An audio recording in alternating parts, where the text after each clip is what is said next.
देखिए साहब, भारत में रिजर्वेशन को लेकर दो वर्ग में लोग बटे हुए हैं। एक जो इसका समर्थन करते हैं, एक जो इसका विरोध करते हैं।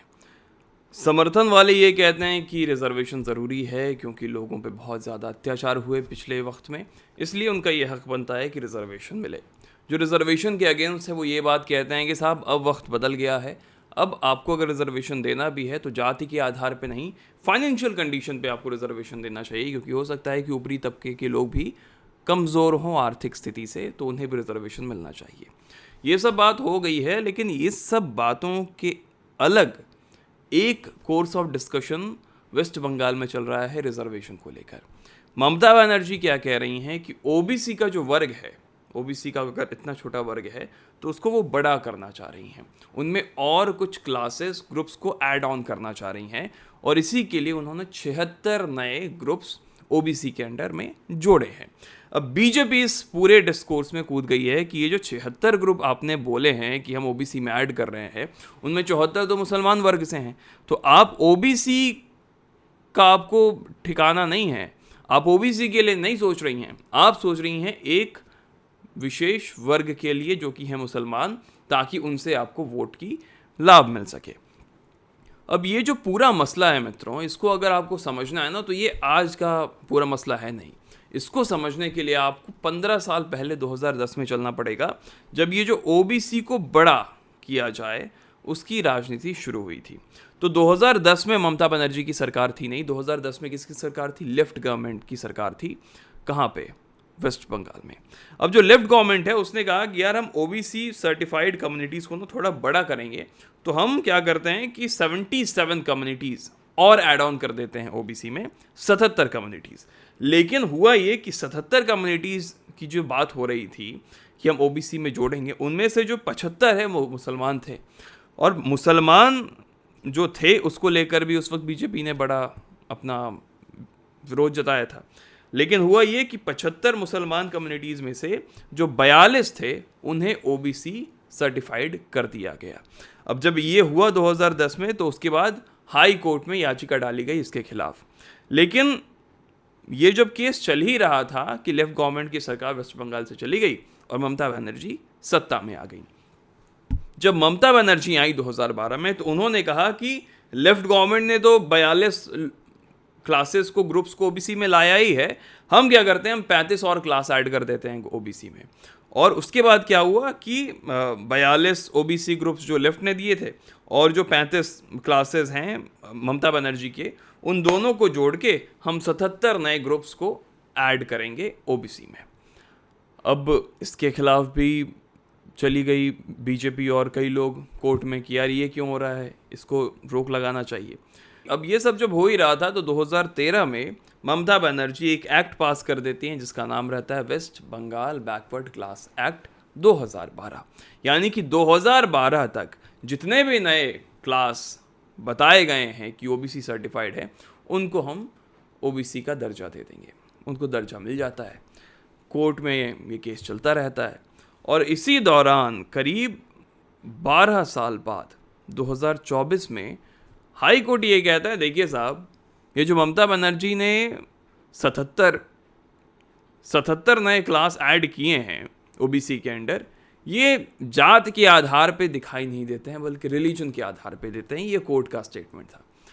तो कोर्ट ने कहा कि 2012 वाला जो एक्ट बना है ओबीसी एक्ट, उसको स्क्रैप करो। तो कोर्ट ने कहा कि कंप्लीटली रिलीजन बेस्ड है, हमको इसमें ये दिखाई नहीं दे रहा है कि आपने जाति के आधार पे इस ओबीसी का रचना किया है।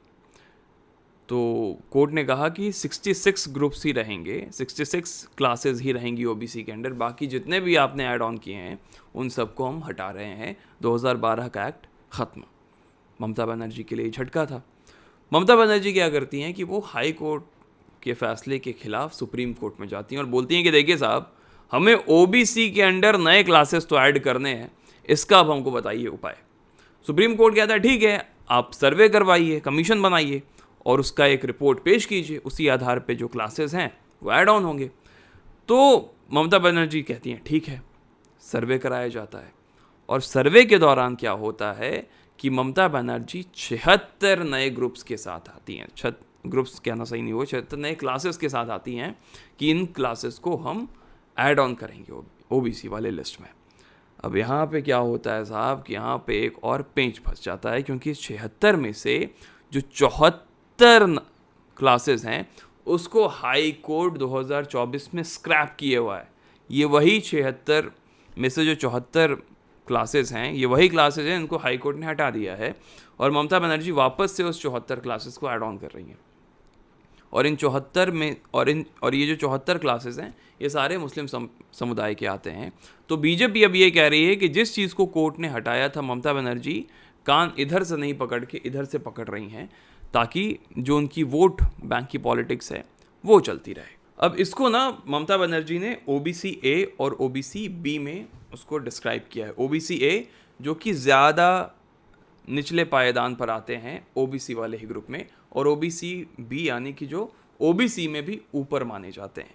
तो ओबीसी ए में उन्होंने 51 क्लासेस को रखा है और ओबीसी बी में 25 क्लासेस को।